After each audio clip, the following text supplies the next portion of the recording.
सिंह के आवास पर भी मारा गया छापा। पुलिस ने कर्ण बाग स्थित आवास पर की छापेमारी। तीर्थ सिंह की तलाश में जोरों शोरों से जुटी पुलिस।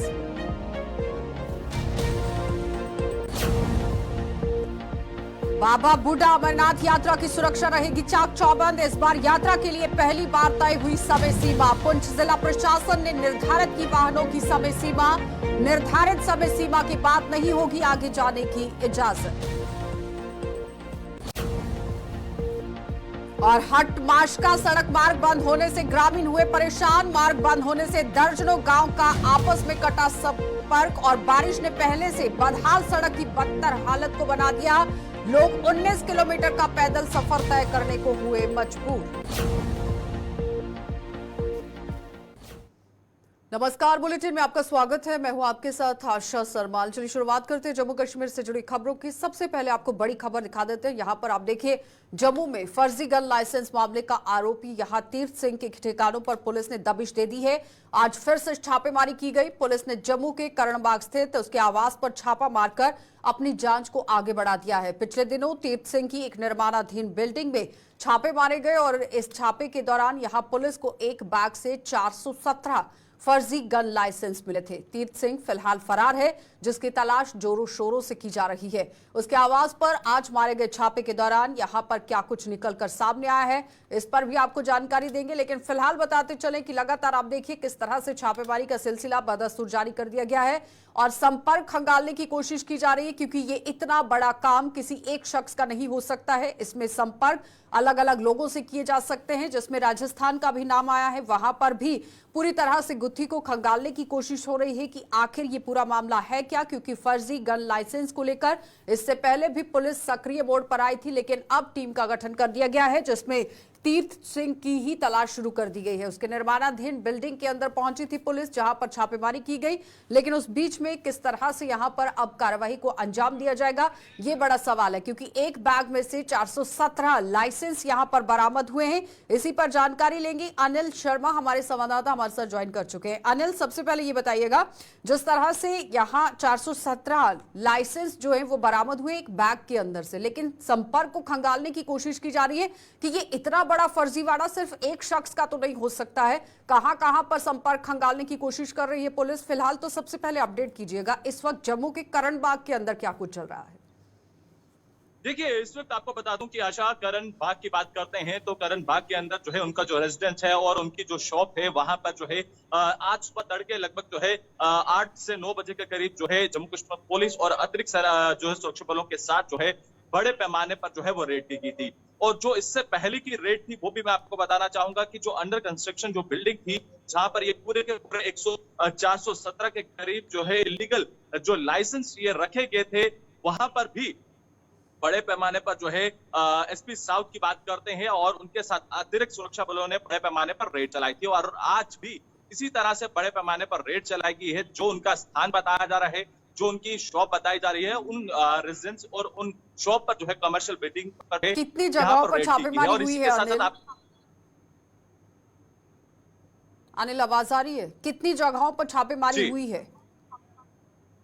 लगभग अभी तक जो बताया जा रहा है कि 2 जगह हैं जहां पर उनकी जो शॉप है और इसी के साथ साथ जो ये बताया जा रहा है उनका घर, वहां पर ये छापेमारी हुई है। और बड़े पैमाने पर इस समय छापेमारी जो है वो लगभग सुबह 8 बजे के करीब जो है वो शुरू हुई थी और बड़े पैमाने पर इस समय भी छापेमारी चल रही है। और आपको बता दें कि जिस तरह से 417 इलीगल जो लाइसेंस है वो पुलिस ने जब्त किए थे और उसको लेकर एसपी साउथ और जिसमें अजय शर्मा की बात करते हैं और उन्हीं की अध्यक्षता में जो है ये कार्रवाई को आगे बढ़ाया गया है और पूरी तरह से छानबीन की जा रही है कि जो ये इलीगल गन लाइसेंस जो बनाए थे, लगभग 417 के करीब, आंकड़ा कम नहीं है, एक बड़ा सवाल है सुरक्षा के हवाले से। इसमें बताया गया था कि कुछ यहाँ पर सरकारी अफसर हैं जिनके नाम इसमें शामिल हैं, कुछ लोग राजस्थान से ताल्लुक रखते हैं, वहां पर पूर्व सैनिक हैं जिनके नाम सामने आए हैं। वहां तक पुलिस क्या पहुंच पाई है? उन लोगों से अभी तक पूछताछ हो पाई है?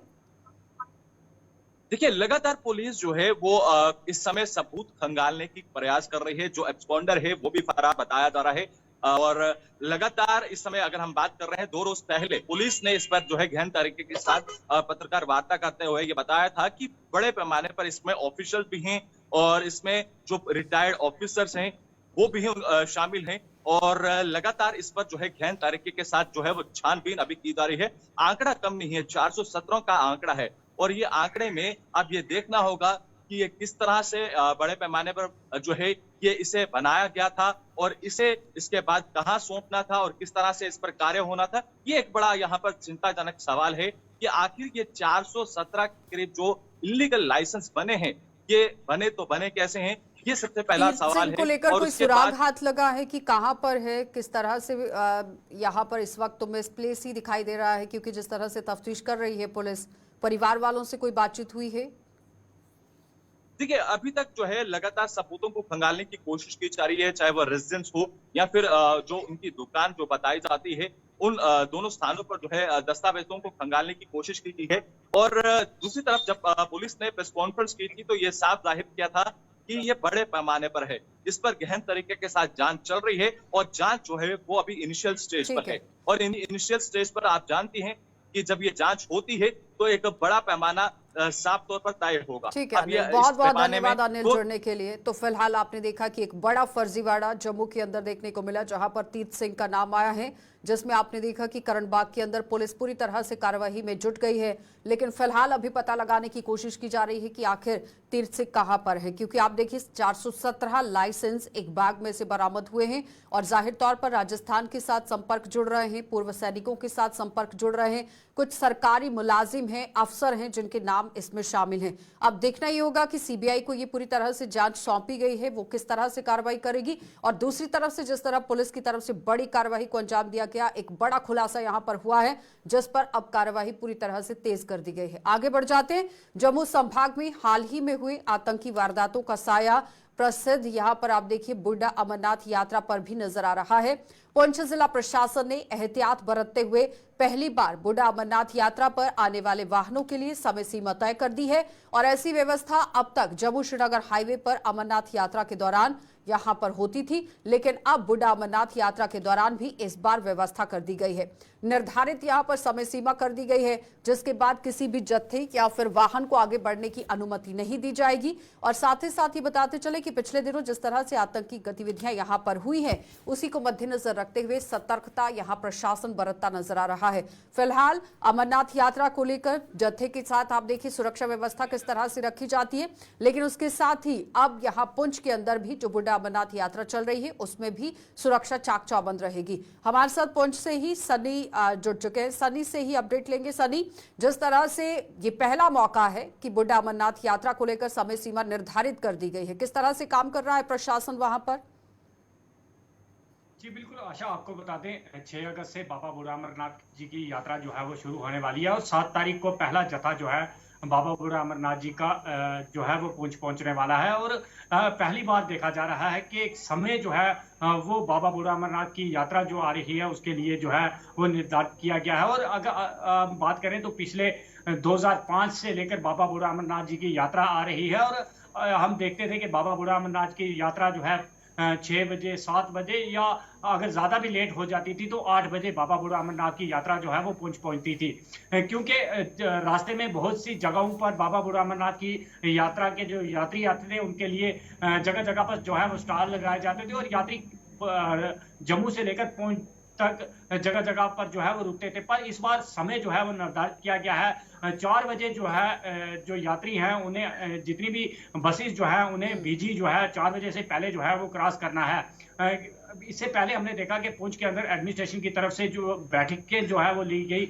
उसमें जितने भी लोग सिविल सोसाइटी हो या पुंछ के मोजिज लोग हो या बाबा बुढ़ा अमरनाथ की कमेटी हो, उनकी तरफ से ये साफ कर दिया गया था कि इस बार जो है माहौल इस तरह की अनुमति नहीं देता जो है टाइमिंग में जिस जो तरह है से बिम्बर गली को क्रॉस करने की बात हो रही है, सुरक्षा व्यवस्था को चाक चौबंद करने के लिए सड़क पर क्या इंतजाम किए गए हैं? क्या पुलिस की तैनाती की गई है, सुरक्षा बलों की तैनाती की गई है? क्योंकि अमरनाथ यात्रा के लिए आपने देखा कि हर 1 किलोमीटर के बाद यहाँ पर जवानों की जो तैनाती है वो की गई है, उसको लेकर किस तरह से काम किया गया है प्रशासन की तरफ से? जी बिल्कुल आशा, मैं वही आपसे बता रहा हूँ। जिस तरह से बैठकों में ये बातें सामने आई हैं कि बिम्बर गली का जो इलाका है वहां से जो हमारा चंडक तक का इलाका है, ये अगर हम बात करते हैं तो घना जंगल है इन इलाकों में। वहीं अगर बात करें तो सिक्योरिटी के कड़े बंदोबस्त जो है इन इलाकों में जो है वो कर दिए गए हैं। जितना भी ये बीजी से लेकर पुंछ का रास्ता है, यहाँ पर सीसीटीवी जो है वो सेना की तरफ से लगा दिए गए और सिक्योरिटी के कड़े बंदोबस्त कर दिए गए हैं। सेना ने भी खुद बाबा बुढ़ा अमरनाथ यात्रा को लेकर एक बैठक जो है उच्च अधिकारियों के साथ जो है वो की थी। उसमें यही जो है मुद्दे जो है वो रखे गए थे, किस तरह से बाबा बुढ़ा अमरनाथ की यात्रा को बीजी से पुंछ तक जो है लाने की जो तैयारियां हैं वो की जा रही हैं। और आपको बता दें आशा, इन इलाकों में जो है बाबा बुढ़ा अमरनाथ की यात्रा के लिए स्टॉल लगाए जा रहे हैं, उन्हें भी जो है वो नहीं लगाने की इजाजत जो है वो दी गई है। एक ही जगह लगाने की इजाजत है, वो बीजी ने, उसके अलावा कहीं भी इजाजत नहीं है। सीधा बाबा बुढ़ा अमरनाथ की यात्रा जो है ये तो रास्ते की बात हो गई। जब मंदिर के अंदर श्रद्धालु पहुंचते हैं तो मंदिर परिसर की तरफ से किस तरह से इंतजाम किए गए हैं, दर्शन को लेकर किस तरह से अरेंजमेंट वहां पर है? आशा, अगर हम बात करें बाबा बुढ़ा अमरनाथ में मंडी की, तो जहां पर श्रद्धालु जो है अगर 7 तारीख को पुंछ पहुंचते हैं तो 8 तारीख को जो है बाबा बुढ़ा अमरनाथ के दर्शन करते हैं। वहां की अगर बात करें तो उस इलाके को एक छावनी की तरह जो है वो तब्दील कर दिया जाता है, पुंछ से लेकर मंडी तक। तो अगर हम बात करें तो 22-23 किलोमीटर का ये सफर है जो पुंछ से बाबा बुढ़ा अमरनाथ के लिए होगा। इसमें अगर हम रास्ते की बात करें तो रास्ते में सेना के जवान, सीआरपीएफ के जवान, उसके अलावा बीएसएफ के जवान जो है उन्हें तैनात कर दिया जाएगा। उसके अलावा अगर मंदिर की बात करें तो मंदिर के इर्द गिर्द जो है बीएसएफ पहले से ही बीएसएफ का कैंप है। अगर हम बात करें तो ज्यादातर बीएसएफ ही मंदिर को देखती है। वहीं अगर बात करें तो कमेटी की तरफ से भी वहां कड़े बंदोबस्त किए गए हैं, सेना की तरफ से किए गए हैं। और अगर बात करें तो कुछ एडमिनिस्ट्रेशन ने इस बार बाबा बुढ़ा अमरनाथ की यात्रा को लेकर अहम जो है वो वहां पर बंदोबस्त जो है वो कर लिए हैं। ठीक है सन्नी, बहुत बहुत धन्यवाद जुड़ने के लिए। तो फिलहाल आपने देखा कि पुंछ से रिपोर्ट कर रहे थे सन्नी और बता रहे थे कि बुढ़ा अमरनाथ के लिए किस तरह से इस बार समय सीमा निर्धारित कर दी गई है, क्योंकि 4 बजे से पहले पहले आपको बीजी को क्रॉस करना है और अगर आप बिम्बर गली क्रॉस करते हैं फिर ही आप आगे बढ़ सकते हैं। उसके बाद आपको आगे जाने की इजाजत नहीं होगी, क्योंकि बिम्बर गली के आगे का इलाका पूरी तरह से खतरनाक माना जाता है, जिसमें आप देखिए सेना के जवानों की तैनाती कर दी गई है, सीसीटीवी कैमरास वहां पर इंस्टॉल कर दिए गए हैं। यानी कि डरने की बिल्कुल भी जरूरत नहीं है, पैनिक करने की जरूरत नहीं है। आप आराम से जा सकते हैं बुढ़ा अमरनाथ की यात्रा के। यहाँ पर आप देखिए जो दर्शन है वो कर सकते हैं। तो फिलहाल आगे बढ़ जाते हैं, अब आपको जिला कठुआ लिए चलेंगे और जिला कठुआ में भी दूर दराज के हट माशका इलाके की अगर बात करें तो सड़क मार्ग बंद होने से कई गांव के बीच में सड़क संपर्क कट गया है। हिमाचल प्रदेश से सटे हुए यहाँ शहरा माशका व इसके आसपास के 1 दर्जन से भी अधिक गांव जो हैं वो इसकी चपेट में है, यानी कि यहीं से उनका संपर्क बनता है। ग्रामीणों को अब तक 19 किलोमीटर का पैदल सफर तय करना पड़ता था, जिसकी वजह से उन्हें परेशानी होती थी और अपने मंजिल तक पहुंचना पड़ता था। हाल ही में हुई मूसलाधार बारिश से पहले से ही बदहाल हट माशका सड़क, भारी मात्रा में मलबा यहां पर गिर गया है। ये काफी तरीके से आप तस्वीरों में भी देख सकते हैं किस तरह से सड़क की हालत हो गई है। तो यहां से अंदाजा लगाइए कि लोग इस रास्ते से किस तरह से गुजरते होंगे, क्योंकि अब बरसात का मौसम चल रहा है और बारिश ने पहले ही आप देखिए सड़क का जो हाल है वो बेहाल कर दिया है। तो पैदल पार करना काफी तरीके से मुश्किल है, लेकिन फिलहाल प्रशासन की तरफ से क्या कुछ कदम उठाए गए हैं, ये बड़ा सवाल अब बन गया है कि आखिर जिस तरह से बड़ा दावा पेश किया जाता है कि दूर दराज के इलाकों का संपर्क यहाँ पर सड़कों के साथ जोड़ने की कोशिश की जा रही है, शहरों के साथ जोड़ने की कोशिश की जा रही है, लेकिन उसमें काम कितना हुआ है उसका जीता जागता सबूत आपके सामने है। आप इस तस्वीर से अंदाजा लगा सकते हैं कि प्रशासन किस तरह से काम कर रहा है। रंजीव ने हमारे साथ ज्वाइन किया है। रंजीव, जरा बताइए, जिस तरह से बड़ा दावा प्रशासन और विभाग की तरफ से किया जाता है कि गांव का संपर्क सड़कों के साथ साथ शहरों के साथ जोड़ने की कोशिश हो रही है, लेकिन तस्वीरें तो कुछ और ही बयां कर रही हैं। क्या काम किया गया प्रशासन की तरफ से? देखिए आशा, बात करूं इस शारा हट माशका सड़क, तो यहाँ पर काफी पहले से पिछले 1 महीने से लगातार पहाड़ियों से पत्तियां गिर रही हैं। उसमें बरसात का था, लेकिन उस दौरान भी पत्तियां गिरने से जो हाल था, और अब जब रविवार रात को जब मूसलाधार बारिश हुई इस इलाके में, तो पहाड़ का एक हिस्सा टूटकर उसका मलबा जो है इस सड़क पर आ गया और जिसके कारण ये सड़क पूरी तरह से बंद हो गई। और इस बंद हुई सड़क से करीब 1 दर्जन गांवों की करीब 10 से 15 हजार की आबादी है जो अफेक्ट कर रही है। और यही रास्ता हट माशका से हिमाचल को भी जोड़ता था, और इसी रास्ते से लोगों को आने जाने में अपने तहसील मुख्यालय तक या सब डिवीजन मुख्यालय तक पहुंचने के लिए 19 किलोमीटर का पैदल सफर तय करना पड़ता है, जिसके कारण में काफी परेशानियां हैं, खासकर क्या उस कोई आला इलाके में। अधिकारी यहाँ तक नहीं पहुंच पाया है अभी तक? विभाग से किसी से बिल्कुल। कोई संपर्क करने की कोशिश की गई है कि आखिर ग्राउंड जीरो पर पहुंचा जाए और वहां पर आकर स्थिति का जायजा लिया जाए कि किस तरह से यहाँ 10 से 15 हजार की आबादी जो है वो काफी तरीके से परेशान हो रही है, निजात दिलाने की जरूरत थी? बिल्कुल, इस खबर को लेकर जब हमने पीएमजीएसवाई के जो एक्सिन है कठुआ के अनिल दत्ता, उनसे जब संपर्क किया तो उन्होंने कहा कि ये सड़क पहले जब उनके पास आई उससे पहले एनएचपीसी द्वारा बनाई गई थी और उसके बाद जब ये सड़क जर्जर हो गई, क्योंकि इस इलाके में हाट माचका की तरफ जाएं तो वहां पर स्टोन क्रैशर हैं, बड़े बड़े डंपर जो है इस लिंक मार्ग से गुजरते हैं, उनकी तरफ से सड़क को तोड़ दिया गया है और जिसको बहाली के लिए विभाग कोशिश कर रहा है। लगातार एक मशीन जो है, बड़ी मशीन मलबे को हटाने के लिए वहां पर तैनात कर दी गई है और लगातार काम चल रहा है। लेकिन मौसम इस तरह का है और पहाड़ इस तरह से चल रहे हैं जिस तरह कश्मीर के जो जम्मू श्रीनगर राष्ट्रीय राजमार्ग पर रामबन के इलाके में इस तरह पहाड़ों का मलबा गिरकर आता है, लगातार इस तरह का मलबा लगातार गिरता आ रहा है 1 महीने से। अभी हालत जो है वो और भी बदतर हो चुके हैं, लेकिन अधिकारियों का कहना है कि उनकी तरफ से कोशिशें जारी हैं, जल्द से जल्द मार्ग को बहाल किया जाएगा। एक मशीन, बड़ी मशीन जो है इस मलबे को हटाने के लिए वहां पे लगा।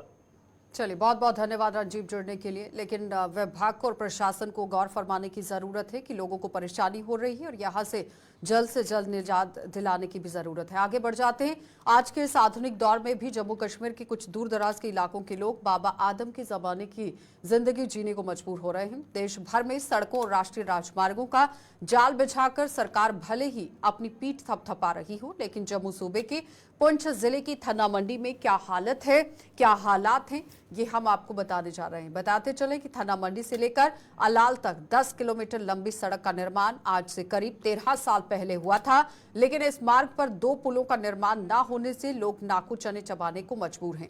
इन पुलों का निर्माण आधा अधूरा छोड़ दिया गया, जिससे लोग जान जोखिम में डालकर नाला पार करने को मजबूर हैं। साफ तस्वीरें आपके सामने, जहां पर सड़क तो बनाने की कोशिश की गई लेकिन पुल नहीं बनाया गया। तो जाहिर तौर पर आप अंदाजा लगाइए कि अगर किसी संपर्क के साथ पुल बनता है तो वहां पर अगर पुल नहीं बनता है तो फिर वहां से किस तरह से गुजरना होगा। और सबसे बड़ी बात, जिस तरह से ये शख्स यहां से गुजर रहे हैं, अगर तेज बहाव में पानी आ जाता है, तेज गति से यहां से पानी बहता है, तो फिर समझिए कि मंजर क्या कुछ रहेगा। आकाश मलिक हमारे साथ जुड़ गए हैं। आकाश, आपसे जानना चाहेंगे, जिस तरह से हिसार ने हमारे साथ ज्वाइन किया है, हिसार जरा बताइएगा, जिस तरह से संपर्क तो पुलिस का साधने की कोशिश होनी चाहिए थी यहाँ पर, क्योंकि किसी भी वक्त किसी भी घटना को यहाँ आप देखिए देखा जा सकता है होते हुए, लेकिन फिलहाल जिस तरह लोग यहाँ से गुजर रहे हैं, क्या प्रशासन और विभाग की अभी तक आंखें नहीं खुल पाई हैं? क्योंकि पुल तो बन रहा था लेकिन आधा अधूरा इसे छोड़ दिया गया है। कार्रवाई करने की भी जरूरत है ऐसे लोगों पर कि काम शुरू हुआ लेकिन मंजिल तक नहीं पहुंच पाया। निसार जी आशा, ये सड़क जो है ये हसलोड़ था डोग 10 किलोमीटर लंबी सड़क है और इसको गुज़श्ता 13 साल से इस सड़क का काम जो है वो चल रहा है, जो अभी तक मुकम्मल नहीं हुआ है। इस सड़क पर 2 पुल बनने थे, एक नैली और दूसरा अलाल नाले पर 2 पुलों की तामीर करनी थी, जिसके खाली जो स्टैंड है वो बनाकर पिलर बनाकर छोड़ दिया गया है इन पुलों को।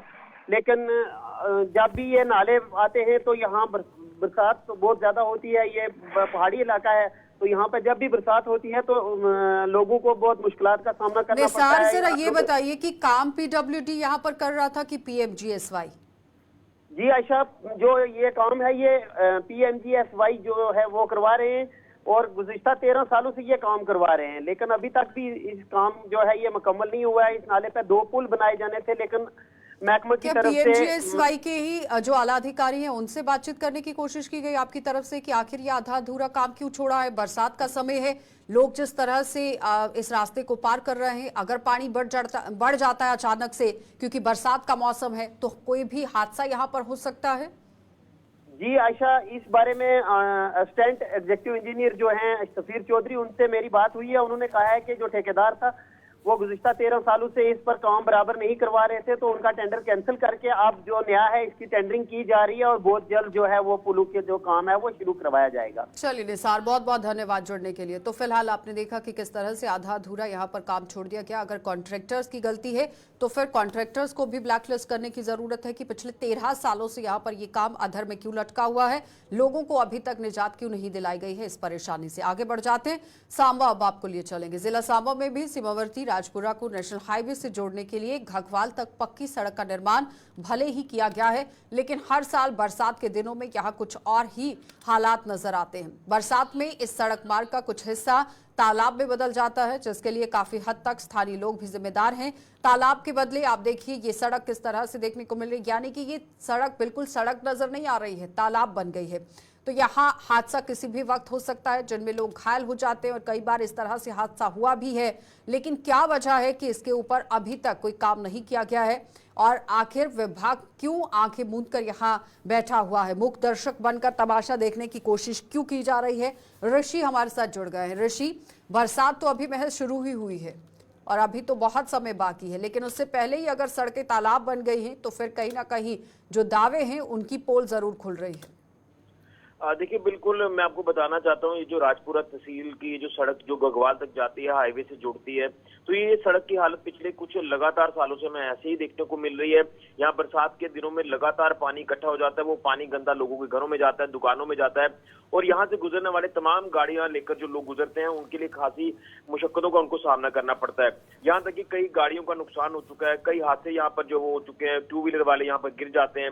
लेकिन कहने की कुछ हद तक जो यहाँ के लोग हैं वो भी जिम्मेदार हैं, क्योंकि यहाँ से एक सेंटर में एक पुलिया है, कलवर्ट है और वो पुलिया जो वो बंद कर दी गई है। अब उसको बंद करने के कारण क्या है, इसमें कुछ मुझे लगता है कि पर्सनल कुछ ऐसे इसमें चीजें भी जो हमें देखने को मिल रही है, जहां तक हमने इसमें अंदाजा लगाने की कोशिश की है। और उसके बाद जब यहाँ से गुजरने वाले लोगों की बात करें, उन्हें खासी परेशानियों का सामना करना पड़ रहा है। अब निकासी पानी की ना होने के कारण बरसात का सारा पानी यहाँ इकट्ठा होता है, बिना बरसात के भी यहाँ पर पानी इकट्ठा हो जाता है। और जो आपसी मतभेद है वो एक अलग पार्ट है, लेकिन इस बीच में जब आप सड़क बनाते हैं तो ड्रेनेज सिस्टम को देखकर सड़क बनाई जाती है कि अगर पानी की निकासी होती है तो किस तरह से रहेगी।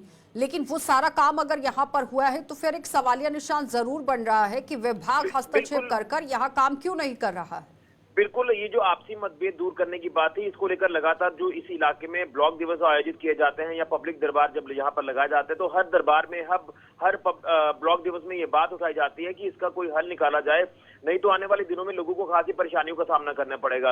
लोग जो है वो यहाँ पर इतने परेशान हो चुके हैं कि वो साफ तौर पर कह रहे हैं कि प्रशासन के दरवाजे पर जब हम जाते हैं तो हमारी सुनवाई नहीं होती है। तो इसको लेकर मुझे लगता है कि कंसर्न एजेंसीज को काम करने की काफी ज्यादा जरूरत है। प्रशासनिक अमला जो लगातार दावा वादा करता है कि हम ग्राउंड पर जाकर लोगों की दिक्कतों का हल करते हैं, लेकिन अभी इस तरह की दिक्कत का हल नहीं किया जा रहा है। ये एक बड़ा चिंताजनक विषय बन चुका है, ये दुर्भाग्य है। और खासतौर पर मैं आपको बता दूं कि जब हम यहाँ पर कल ग्राउंड पर पहुंचे तो हमने भी खुद यहाँ से जब गाड़ी लेकर यहाँ से क्रॉस करने की कोशिश की तो हमारी खुद की गाड़ी जो है वो यहाँ पर फंस गई, हमारा भी नुकसान हुआ।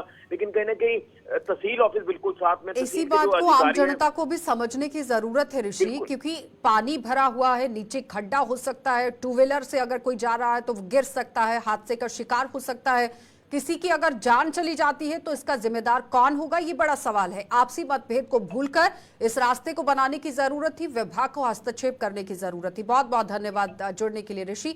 तो फिलहाल आप देख रहे थे कि किस तरह से सड़क को लेकर काफी तरीके से बवाल तो मचरा ही रहा है, क्योंकि जिस तरह से आम लोगों का मतभेद है, इस मतभेद को दूर करके यहाँ सड़क को पूरी तरह से ठीक करने की जरूरत है। फिलहाल बुलेटिन में इतना ही। देश और दुनिया की खबरों के लिए आप बने रहिए हमारे साथ।